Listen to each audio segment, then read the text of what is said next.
I think everybody who listens to this show knows I'm a pretty damn big fan of Kyle Shanahan. Very, very big supporter. And that does not mean, I know a lot of people, so we're not allowed to criticize. Nope, yes, not a word. Yes, you can. Yes, Your call's getting dumped. You can call in and be like, I hated that play call. You can call in and say, I feel like we jumped the gun, and speak about Kyle as if he's won a Super Bowl when he hasn't. You can do all of that stuff. Actually, you can go even further. You can scream that you think he should be fired. I will then laugh at you. I will think it is a moronic take, and I believe that I can prove it in a number of ways. The line you always hear, which is true, which is if the 49ers moved off of Kyle Shanahan, the line would be around the block of other teams trying to immediately hire him. But think about this. This is one thing that I think is really a feather in Shanahan's cap. The 49er quarterback situation is incredibly unique. There is no other team in football that is doing it like they're doing it. Go look at the leaderboard, if you will, of Super Bowl odds this year in the NFL and tell me one other team in the whole NFL that people think has a legitimate chance to win the whole thing, but they don't have a stud at the quarterback position. Give me one other team. I can do this quickly for you. You won't find one. You've got Pat Mahomes at 6-1. Yep. You've got Jalen Hurts at 9-1. Yep. You got Joe Burrow at 8.5-1. Yep. You got Josh Allen There's at Josh. 9-1. 9-1. And then you've got Sam, Brock, and Trey at 9-1. At 9-1. And then you get down to, I guess, yeah, Dak is next at 14-1. Okay. These are opening odds. And now current odds, you've got Aaron Rodgers at 14-1. Yep. And he tweaked his calf, so we don't know how bad that will be. Yeah.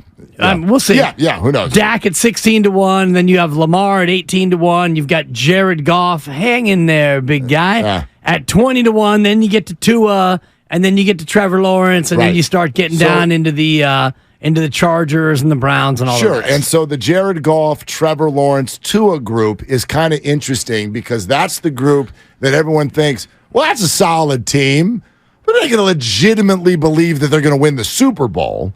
Like, they can win their division, they can make noise in the playoffs, but I'm going to skip out on that guy's going to beat Mahomes when it comes down the stretch.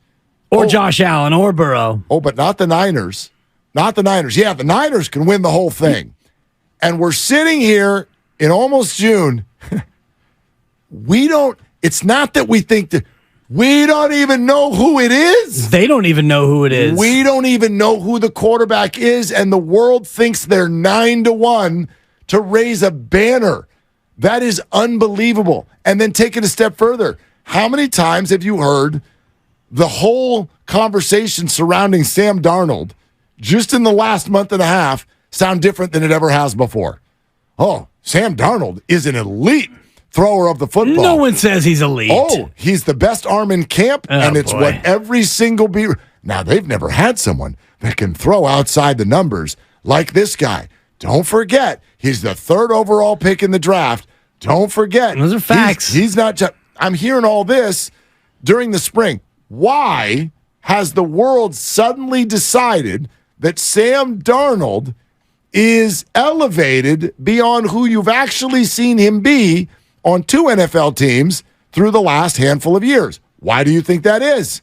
Because he plays for the Niners. Thank you. Yeah. And if you just look at the odds, Mark, from opening odds to current odds, Kansas City, Philadelphia, Cincinnati, and Buffalo are mostly unchanged. Philadelphia came down a couple of clicks. Cincinnati stayed about the same. The Niners have not moved from opening odds to where they currently are. And the opening odds come out the day after the Super Bowl. That's February. So between February and mid-May, the Niners have lost their quarterback to arm surgery and brought in Sam Darnold and lost some guys and brought in some guys and all the rest of it. Their odds have been unchanged. To your point about what has happened. And an example is the Jets opened at 25-1. They're now 14-1. And what did they do?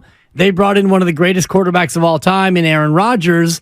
And so their odds went way down because they got a quarterback. So it kind of buoys your point to the extent of the Niners quarterback question is so up in the air. I'm sure they don't even know, is Brock healthy? Is Sam better than Trey? Is Trey still worthy of being the starter? Who's our QB1? Who is 2? Who is 3? We know that QB4 they just brought in, but other than that, it's a big-time question mark. It's a great point you bring up about the Jets, because why? The Jets already had a good defense. The Jets already had interesting skill position players, right?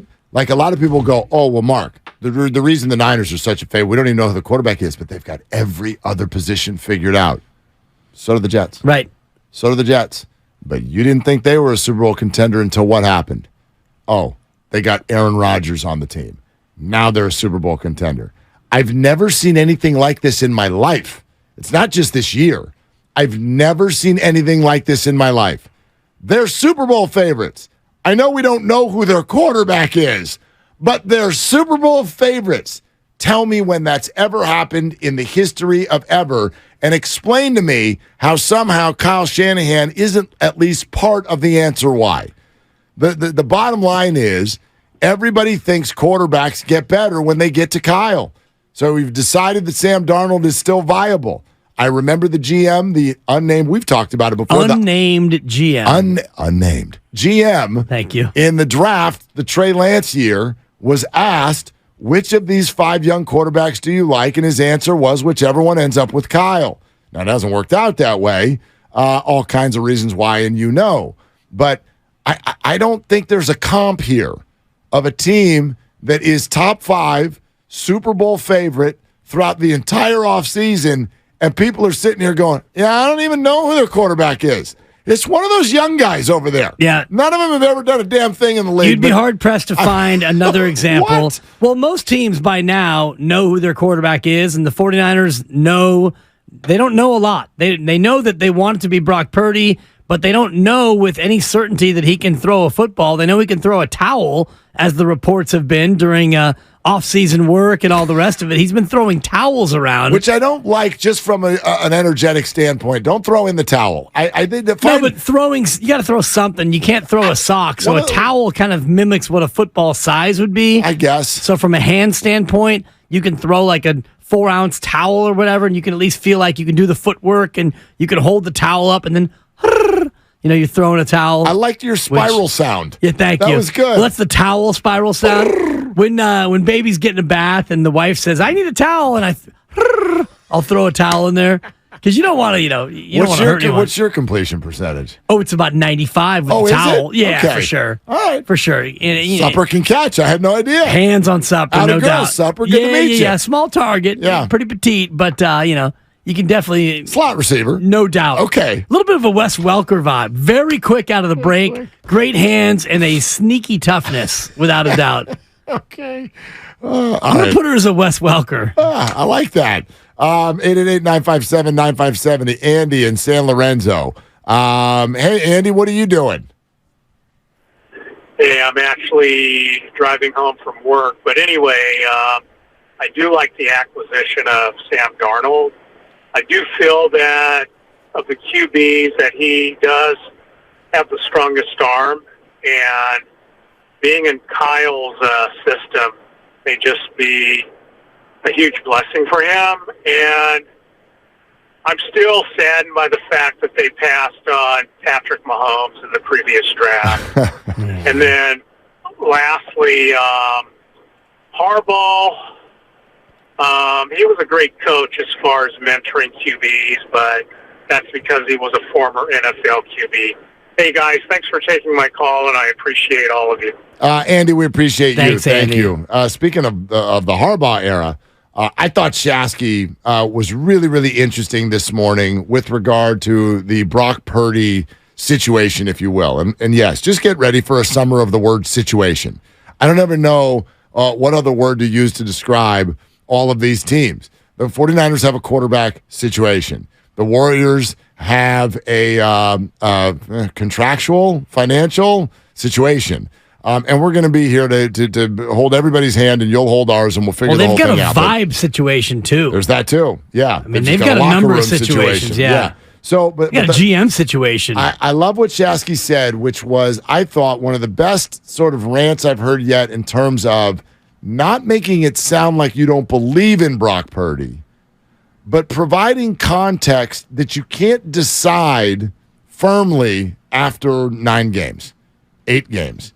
You can't do that. And he gave a bunch of examples of people who not only we believed in when maybe they would come out of a draft or they'd be an acquisition, but then you see them play and you go, oh my gosh, this is incredible.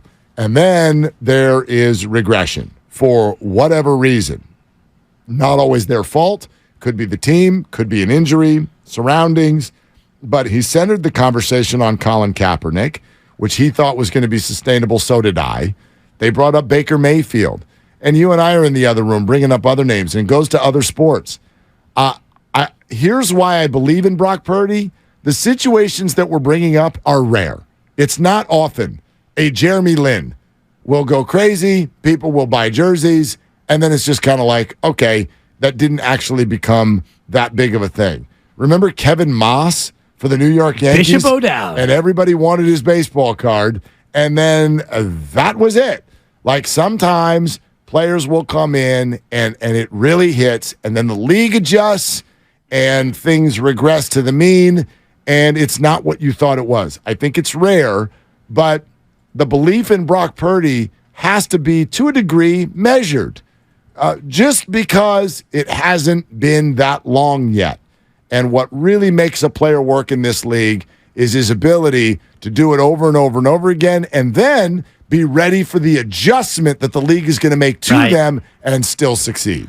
That's the big piece. And that's the question we still have. Well, that's the big piece, because now Brock Purdy went through what he went through, and he had a great run, and he lost to Philadelphia because of injury or because Philadelphia figured him out, whatever the reason was. Now you have all this tape on Brock Purdy, his tendencies. What throws does he like? What throws does he not like? What throws can he make? Which ones can he not make? What does Kyle Shanahan call for Brock Purdy that he didn't call in terms of plays for other quarterbacks? And so you start to think about how you can get to Brock Purdy, and hopefully Brock Purdy's looking at the same film and thinking, well, I need to get better on this throw, and these are things that I fell into bad habits on and all the rest of it, because Brock Purdy, at the end of a first season, he still is 5'11". He still doesn't have a huge arm.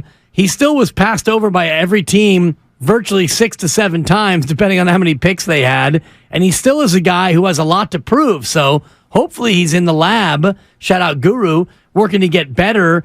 There are things he can't get better on. Size, hand size, arm strength. Those are things that you can't really improve upon, but he needs to get better on the things that he can control. Well, I just wonder what it is you're actually looking for, hoping for. What's the ceiling, if you will?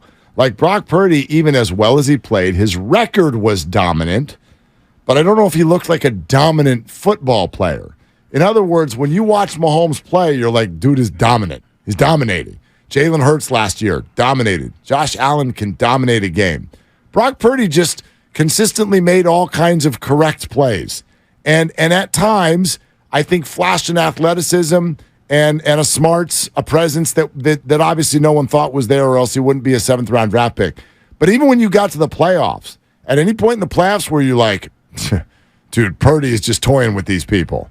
It didn't feel like that. No. Little run, second half against Seattle in the first game after they all got their feathers ruffled and the Niners steamrolled them.